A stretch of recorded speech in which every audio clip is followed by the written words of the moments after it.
Yeah. అన్న మీకు ప్యానెల్లో ఉన్న మిత్రులకు గుడ్ ఈవినింగ్.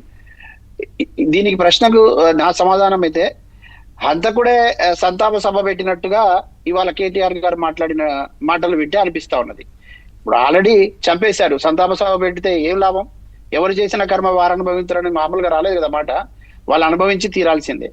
ఇక్కడ స్పష్టంగా ఇవాళ వాళ్ళు మాట్లాడడానికి, వాళ్ళు ఈ పరిస్థితి ప్రస్తావించడానికి ఒక కారణం, బలమైన కారణం ఉన్నది. కవితమ్మ ఇవాళ తెలంగాణలో ఏదైతే ఆమె రాసిన లేఖలను పక్కన పెట్టి ఉద్యమకారులను గుర్తించమని చెప్పిన విషయాలు, ఉద్యమ ఆకాంక్షలు నెరవేర్చమని చెప్పిన విషయాలు, తర్వాత ఇక్కడ ఉద్యమం సందర్భంగా ఇచ్చిన హామీలు నెరవేర్చమని, అదేవిధంగా ఉద్యమంలో పనిచేసిన వాళ్ళను గుర్తించమని, కనీసం ఉద్యమానికి దోహదపడిన శక్తులను గౌరవించమని ఆ రోజు కోరితే విస్మరించి అహంకారపూరితంగా వ్యవహరించినారు కదా. ఇవాళ లేఖలు కేటీఆర్ దగ్గరే ఉన్నాయి, కవితమ్మ గారు రాసినాయి. ఇప్పటికైనా కనువిప్పు నిజంగానే కలిగితే ఆ లేఖల్ని చదవమనండి, ఆ లేఖల్లో ఉన్న వాస్తవాలు ప్రజలకు చెప్పమని నేను అడుగుతా ఉన్నా.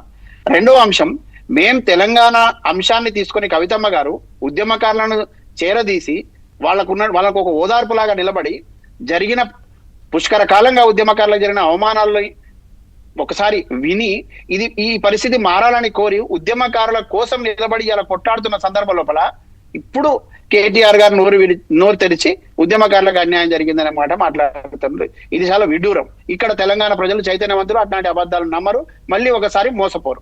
రెండవది, జనంబాట పేరుతోని కవితమ్మ గారు ఊరూరా తిరిగి కాలుకి బలపం కట్టుకొని తిరిగిన సందర్భం లోపల కూడా లేవనెత్తినటువంటి అనేక అంశాలని ఎక్కడ ప్రజల దగ్గరికి వెళ్లకుండా, ప్రధాన ప్రతిపక్షం అనే మాట చెప్పుకుంటూ ప్రజల దగ్గరికి వెళ్లకుండా ఉన్న వీళ్ళు జనంబాటలో వెళ్లి పాలమూరు రంగారెడ్డి దగ్గర నుంచి మొదలుకుంటే అనేక అంశాలు, సింగరేణి ఇష్యూస్ సంబంధించి, తర్వాత మార్కెట్లలో రైతుల అంశాలకు సంబంధించి ప్రస్తావిస్తా ఉంటే పోటీలుగా రావడానికి ఆదిలాబాద్ లో నిస్సిగ్గుగా మేము వెళ్ళి అక్కడ ఉన్న సందర్భంలో వచ్చి కేటీఆర్ గారు అక్కడ కూర్చొని ఆ మార్కెట్ ని చూసి వెళ్ళినారు తప్ప ఎక్కడ కూడా ఈ రాష్ట్రంలో ఉన్నటువంటి రైతాంగ సమస్యను పట్టించుకునే పరిస్థితి లేదు. ఇవాళ ప్రత్యేకమైన సందర్భం ఏంటంటే జూలై 2న ఉద్యమకారుల భూపోరాటానికి కవితమ్మ గారి నేతృత్వంలో తెలంగాణ రక్షణ సేన పిలుపునిచ్చింది. దానికి సంబంధించి ఉద్యమకారులందరినీ ఏకం చేసే పని పెట్టినాం. ఇవాళ తెలంగాణ ఆత్మగౌరవానికి మళ్ళీ ఒకసారి ప్రమాదం ఉందనే విషయాన్ని ప్రజలకు చెప్పే క్రమం లోపలనే గత ప్రభుత్వాలు, ఇప్పుడున్నటువంటి ప్రభుత్వం ఉద్యమకారులను, ఉద్యమ ఆకాంక్షలు నెరవేర్చడం లేదు. కాబట్టి ఉద్యమకారులారా ఒకసారి మన ఐక్యతను చాటుదాం, మన హక్కులు సాధించుకుందాం అనేటటువంటి పిలుపు కవితమ్మ ఇచ్చిన నేపథ్యం లోపల ఇవాళ వాళ్ళకి ఏం అర్థం కాని పరిస్థితిలో కేటీఆర్ గారి వాళ్ళ ఈ మాటలు మాట్లాడుతూ ఉన్నారు. మరి నిజంగానే విఠలన్న చెప్పినట్టుగా ఉద్యమకారులను కోసం తలుపులు మూసేసినటువంటి వాళ్ళు, ఉద్యమకారులు చనిపోయినటువంటి కుటుంబాలని 1200 మంది చనిపోతే 10 ఏళ్ళు కనీసం వాళ్ళు ఎవరు అని గుర్తించడానికి వాళ్లకు తీరిక దొరకలేదు, మనసు రాలేదు. అంత కర్కశంగా వ్యవహరించినారు, అప్రజాస్వామికంగా వ్యవహరించినారు, అహంకారపూరితంగా పరిపాలన కొనసాగించినారు. అభివృద్ధి అని మాట్లాడుతున్నారు. ఏంటి మీరు చేసిన అభివృద్ధి? ఏం అభివృద్ధి చేశారు తెలంగాణని? ఇవాళ మళ్ళీ మీకు పట్టం కట్టాలని ప్రజలు ఎదురు చూస్తున్నట్టుగా మీరు మాట్లాడుతున్నారు కేటీఆర్ గారు.